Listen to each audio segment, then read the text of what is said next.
welcome to issue 202.4 of Critical Encounters, a podcast about Marvel Champions, a living card game by Fantasy Flight Games. Here we take a good look at that most critical piece of the game, the encounter sets. We'll discuss those poorly understood characters, unfairly labeled villains, and their various plans to shape humanity and benefit the planet, as well as those so-called heroes intent on thwarting them. I'm one of your hosts, James, and joining me tonight is Daniel. Well, hello. Welcome again. Thanks, Daniel. Good to see you. And Steve. Hey, James. It was very well read. Thank you. Good Lord. Why, thank you so much. And of course, the BJL himself, Bill. Hey, James. How are you tonight? Not as good as you by the sounds of it. Boy, oh boy. Those dulcet tones sound good tonight, Bill. Thank you. Been working at that. Been working out. Oh, all right. That's good. James, I got a question for you. Now, we've been learning a little bit about you as this week has gone by. But one thing I've been remiss in asking you is, in this game, who's your favorite hero to see get beat up? Oh boy. I'm really sad to say, it's not actually Iron Man. Oh, I know.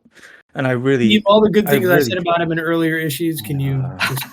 Oh wait. There's still some choice. He could still say Hawkeye. Okay. So okay. Oh, it's not going to be Hawkeye either. I'm so sorry, guys. I know. Okay, like here's my thing, and it's a kind of right. So Cyclops, right? Cyclops is one of the guys I want to see him treated like Toad's treating him in that piece of art where he's in the basketball court. Like, dude, put some little spec savers on your glasses. This guy, like, put spec savers on your glasses. You can't be walking around like without those on. I mean. Right, so Cyclops, like a lot of people love him, they find him powerful, and I don't get it. Like, he's so clunky to me. I never have the cards I need. I never have a good time. Like, I don't know. Like my local game group. I'm okay to do a shout out, right? Yeah, of course. Oh, cool. Shout out to the DMV Marvel Champions folks, specifically Brian, another listener of the show, who's shared decks with me for it. Even with his great decks, I still don't get it. I feel like even Villain Theory has chatted me through how to use one of his decks, and I just, it's not my thing. But Brian also pointed me to a great X-Men podcast, and this is also why I don't really mind seeing him beat up. One, it is thematic, because Cyclops just does never really have a good day in his life, which sounds really morose, but at least it's thematic, Yeah. And then second, and I think this is the writer's fault, and it's probably a retcon problem. I think the writers did him dirty. He basically ditches his wife, Madeline Pryor, and his child with said wife when Jean Grey is miraculously returned for the umpteenth time. And then he just makes just bad choices. Like, he doesn't tell either of them, and it's just a whole big problem. So I'm like, dude, it's probably a writer's problem. I don't know why they hate you. But you shouldn't have done that, buddy. So now Toge's going to get you in the basketball court. So I think Daniel he went for pandering to Mike, who's not even here, saying Cyclops. But to be fair, I feel like Cyclops is the Iron Man of the X-Men. So I agree. Yeah. You're gonna fit right in, James. Works for me. Excellent. I can't stand that guy. So Sure. Yeah. Thanks, guys. Mm-hmm. Approved. 100%. Well, Steve, it's got to be your turn in this majestic week of villain lore. Who do you got for us today? It is my turn. I have Pyro. Pyro's name is St. John Allardyce, or if you were to say, I believe St. John is how it is pronounced. And places other than the U.S. St. John. Okay. So St. John Allardyce, who is Australian. Now wait, James, Am I saying that right? Have you heard this name before? So I think this is a board game lawyer situation as well, right? I think just Chris Claremont loved writing people's accents phonetically, and they are heavily questionable. So I did some like search on like Wikipedia, and if you could Google how do you pronounce this name, and I would say St. up... John. I'd say St. John. Are you saying, James, that Claremont thought that an Australian would say St. John as St. John? St. Jen? St. Jen? St. Jane? I don't know. I listened to a bunch of pronunciations before this, and it was fairly clear that a few places say St. John, and a lot of other places just say St. John. So I kind of like St. John because it's weird. So I'm gonna go. I'm gonna go with it. Because he is Australian, and he first appeared in X-Men 141 in October 1980 by Chris Claremont and John Byrne in the same issue that Avalanche showed up in. So they've been buddies from the start.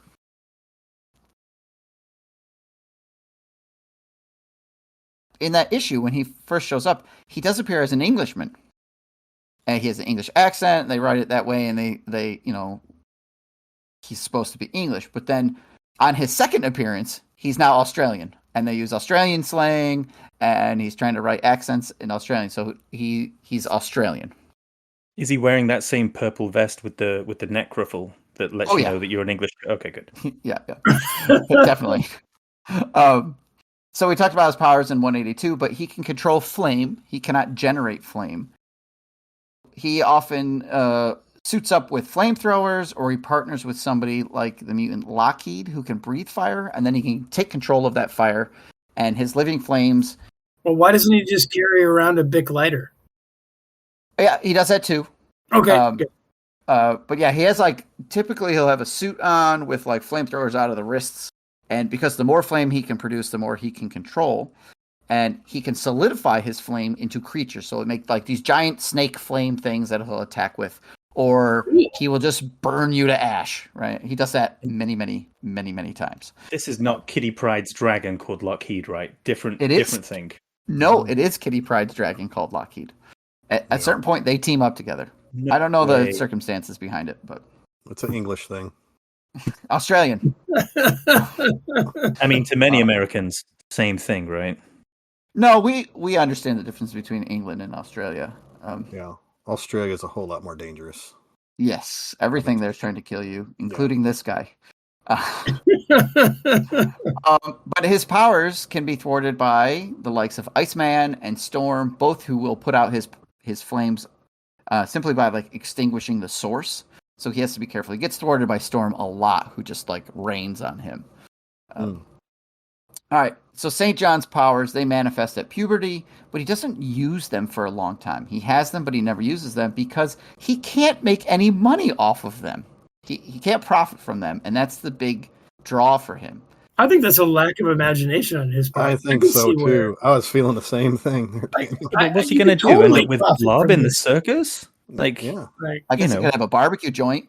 So, shish kebabs. Yeah. So instead, he becomes a journalist for an Australian wire service. Oh, okay. He goes to places and covers things like Vietnam and Indonesia, and he travels all over the place, and he has all these wonderful experiences, which drives him right into the arms of the slipcover, which, by saying that, I mean he becomes a novelist. He takes these experiences and he writes novels. So, slipcover. So far, I like this guy a lot, Steve. Yeah, he's pretty cool. I thought it was his evening attire was a slipcover. That's what he where he made pillowcases with ruffles. With ruffles, purple. With ruffles. No, but unfortunately for him, the critics and all the other his contemporary novelists, they just despise his work. They just bash him. Some of his stuff is just torrid gothic romance novels, and they're pretty trashy. Okay. But because he isn't given any credit for what he's doing, he kind of gets beat down by all these people that he wants to be a peer with. Here we go again. Right. If somebody was just nice to the guy, he ends up succumbing to the charms of Mystique when she comes calling to put together her version of the Brotherhood of Mutants. even though he has a fairly big readership through the English-speaking world.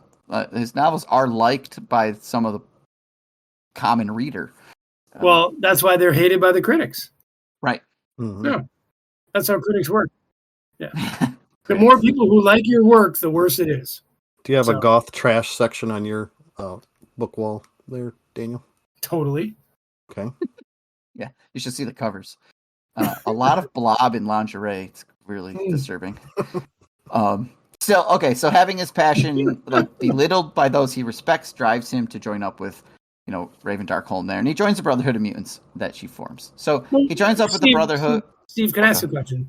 Yes. You said up to this point, though, that he has kind of hidden his mutant powers. How does Mystique know to find him? I don't know. But if you want to edit that out because you don't know, I'm fine with that. I have no idea. He must use it sometimes. Okay. They don't tell you all the details. Daniel, they appear in the room and say he can control fire, and that's how That's how she found him. Right. I see. Right. Okay, so he joins up with the Brotherhood when they try to assassinate Robert Kelly, which we've talked about. He's also around when the Brotherhood turns into that government-funded Freedom Force. He's in and out of prison with his buddies Blob and Avalanche several times, and they have a nice friendship, him and Avalanche. At one point, they're all in prison, and Toad rescues all of them when Toad is setting up his version of the Brotherhood. So the guys join Toad's Brotherhood not out of any respect that they have for Kermit, but simply they feel obligated to because he broke them out of jail. Sorry, It's a Bill. story of that poor man's life. Yeah, that's right. Used constantly. Used and abused. They kind of all are, right? Makes sense that they would all find each other. Yeah, they're birds of a feather. Like So. it really is a party of minions, this, isn't it? It's tough being at the bottom. All right, so while they're part of the Freedom Force, he does work to capture illegal superhumans like the X-Men and the Avengers. He's working for the law, right? I mean, it's government sanctioned. It's during this whole Mutant Registration Act. He's helping to arrest groups known as the Alliance of Evil. He battles against the Reavers. And at one point, he battles Batroc the Leaper. And some other groups like that and other people like that. So how bad can he be, right? He's putting these groups called the Alliance of Evil behind bars, right?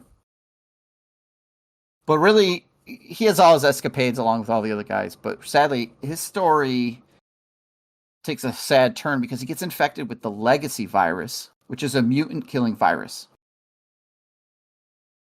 And this is where I think you were alluding to before. Avalanche tries to help Pyro with his disease because it's fatal. He tries to get it cured. He doesn't want to lay down and die. He seeks various cures. He does a lot of different things to try to get himself cured. But he doesn't have the money to pay the bills or to fund the guys that want money from him in order to try to treat him. He never did get a government pension from working with Freedom Force. I think that's a failing of the government, right? We don't take care of our people. So, but at one point, this virus is impacting his powers and his judgment. So at times, his powers are wildly out of control. He can't control them. So he might be sitting near a candle and just they burst into flames and burns the church down that he's sitting in when he's talking to a priest, trying to alleviate his soul, and he's trying to make peace, and he accidentally burns the place down. He doesn't mean to harm these people, but this virus has set him out of control. Kind of like rabies. Yeah, a little bit. It's just but going insane. When you have these mutant powers, and it's not great. So he ends up getting manipulated. He's taken advantage of in his state that he's in. He's kind of used by some people. Kind of they point him like a blunt instrument at places. And eventually he does die in the arms of none other than Senator Robert Kelly. What? Yeah. But fear not, for eventually mutant kind moves to Krakoa, and Charles Xavier there develops a way to resurrect mutants. So who's the first one he brings back? It's Pyro. It's Pyro. Wait a minute. Charles Xavier does something nice? Well, no. Yeah. Because this is here we the go. first one is the guinea pig and the test subject, Right. and it's not quite right. It doesn't work out. There's problems with it. So a little disrespectful to Pyro using him as the test subject. But I mean, still, St. John's, fairly grateful to be alive again. And he ends up joining the mission at Krakoa to, this is a haven for mutants. And he joins up with effectively a pirate crew of mutants. They have a pirate ship and everything. They call it the Marauder. And they sail around and they go save other mutants who can't make it to Krakoa. So they'll go and rescue them. It's like a marine rescue force. They go save these guys and bring them to Krakoa. I mean, are all these mutants just struggling in the middle of the ocean somewhere and they go get them? Or they just chose a ship well, they can't, around the world? Maybe they don't have a ship. Maybe they don't have a way to fly there. They're just stuck other places. So they'll pick them up along the coast and then sail them to Krakoa. So they don't have ID. So there's no way to get on a plane. Right. Eventually, Xavier is murdered while he's in Krakoa. And unfortunately, Pyro shows his commitment to this whole cause by having his face tattooed with a big black skull. Wait, somehow his face or Xavier's face? His own face. His own face. Okay. Where he tattoos his face with a face, sort of? With a black skull, which is a symbol of his Marauder crew, who is trying to bring people to Krakoa. So I think that's great. Yeah. But during all of his time, we learn that he's also a musician. We see him playing the guitar and singing songs. He continues to write various novels, and he has some good, better-known works. He has one called The Burning Within, which we could probably guess what it's about. It feels like it's probably an autobiography kind of story. He also has one called Men Overboard, which he writes later on when he's in the, out at sea. And he has a current one that's yet to be published, and it's called The Secret Tides of Salt Wives, a love story between a committed lady and an Australian seafarer. Oh, where did you get that idea? I wonder. Oh. I'm not sure who the lady is supposed to be. So this guy's a musician. He's playing guitar. He's singing songs, and he's a literary thinker, writer. I mean, Daniel, you're just getting that feeling deep inside. This is my guy. Which is why I didn't let you do the lore for him, because it seemed too nice. I would have been too nice, and I would have been way too all about this guy. Yeah. Yet I would like to hear Daniel's rendition of Men Overboard. Well, I'll not do right it. now, Daniel. I'll give you time. All right. I mean, or give me a moment. I got it. Well, thanks, Steve. This was brilliant. Yeah, that's what I have for you gave us much learning. Allardyce. So yeah, St. John. Google it. Look it up on YouTube. That some people pronounce it that way. Sure. Yeah. Okay. Well, I guess we should look at his card. Again, Mutant Genesis campaign box, 4th scenario, 25 total cards, 10 setup cards, 15 encounter cards. And we'll talk about 2 tonight. Steve, why don't you read Pyro? Thanks, Steve. I think I will. Okay, Pyro. Wow. Pyro A is a villain with 2 scheme, 0 attack. Brotherhood of Mutants trait, toughness, victory 2 with the forced response. After Pyro attacks you, discard the top 2 cards of your deck. Take 1 indirect damage for each printed resource icon discarded this way, with 14 hit points per player. Pyro B is a 2 scheme 1 attack. Toughness, victory, Brotherhood of Mutant. After Pyro attacks you, discard the top 2 cards of your deck. Take 1 indirect damage for each printed resource icon discarded this way. 17 hit points per player. So he's doing indirect damage after the attack, which means you cannot defend that damage that is being dealt after the attack. Sure. I mean, surely the first thing you've got to be thinking is your domino. You're down to your final 2 cards, and you know that one of them is jackpot. And then you have to shuffle it back, and you get it twice. I mean, here's hoping. I'm going to play that tomorrow. Yeah. Don't forget he gets a boost card for the regular attack, which sure it's a 0, but there'll be a point or two, and then you can take a couple points, probably 2 points of indirect damage at minimum, right? You're discarding 2 cards, which can't be blocked because it's after the attack. So, wow, I don't know quite what to think of him. Yeah, I would like to see something a little bit more than a 0 on his attack. Yeah. I mean, I guess it is an attack of 2 that you're going to definitely take, right? Because is there very many cards that don't have a printed resource? There's like one. It's a leadership resource card actually that says this card gains a number of resources equal to the whatever allies you have. Allies on table? So that could be terrible then. That could be really bad. No, because it's not a printed resource. There's no printed it's not resource. printed. Yeah, so good catch. Wow. Yep. Cool picture. His art, I was gonna say his art, that's his flamethrower. You can see the flamethrower tubes, and he has this living flame with the giant serpent thing he's made out of fire. So that is pretty cool. Yep. It's pretty classic art. I can't tell where his hair ends and the fire begins. Or his hair's on fire. Or his hair's on fire, yeah.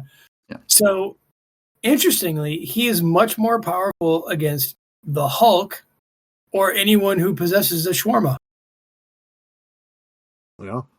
Or Captain Marvel. Yeah, that's a 3 boost. Yep. Mm-hmm. Or 3 resource. Yeah. Huh. Okay. Yeah, I mean, it's a couple points of damage. So just not as exciting, it feels like, maybe, next to the other ones. I'm not worried when he comes out.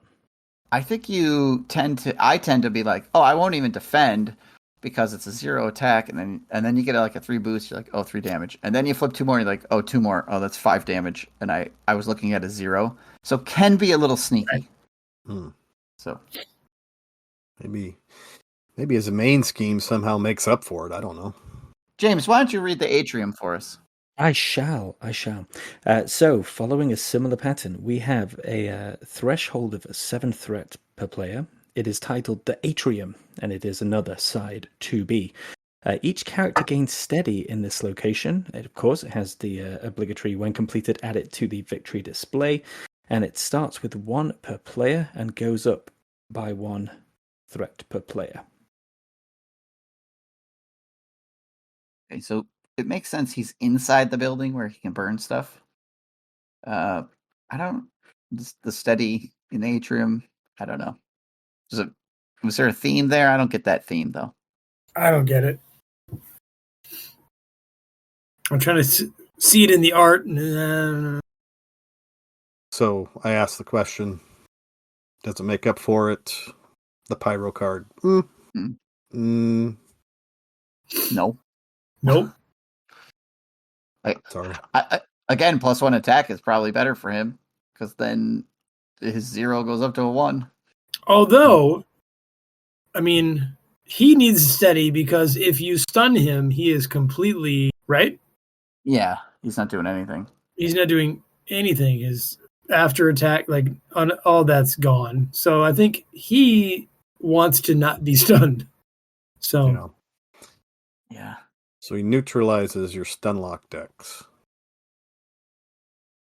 Yeah, the atrium. Yeah, definitely. Sometimes that steady helps the heroes though too. It's like the heroes stun because Blob just punched them, and then you flip the atrium. You're like, I've got steady now. So.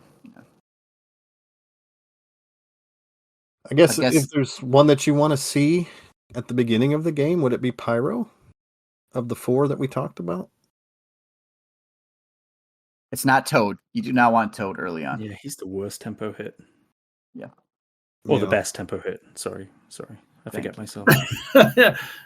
Remember where you are, James. How very dare I? Well, maybe in the next part we'll kind of talk in general and discuss that a little more. Okay. So, well, there's Pyro.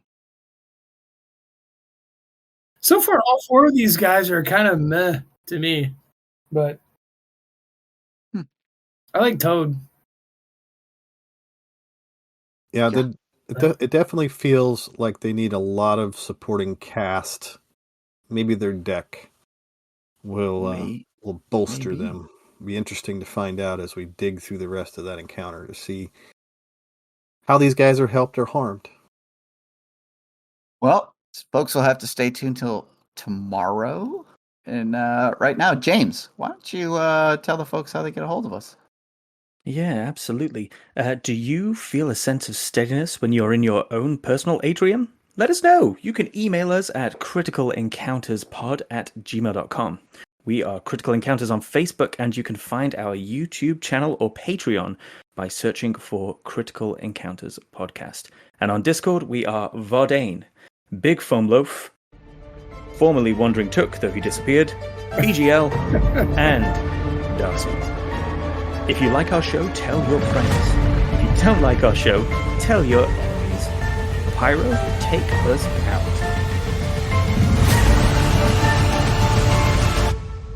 I'm real glad you dropped by since I've been bored out of my skull.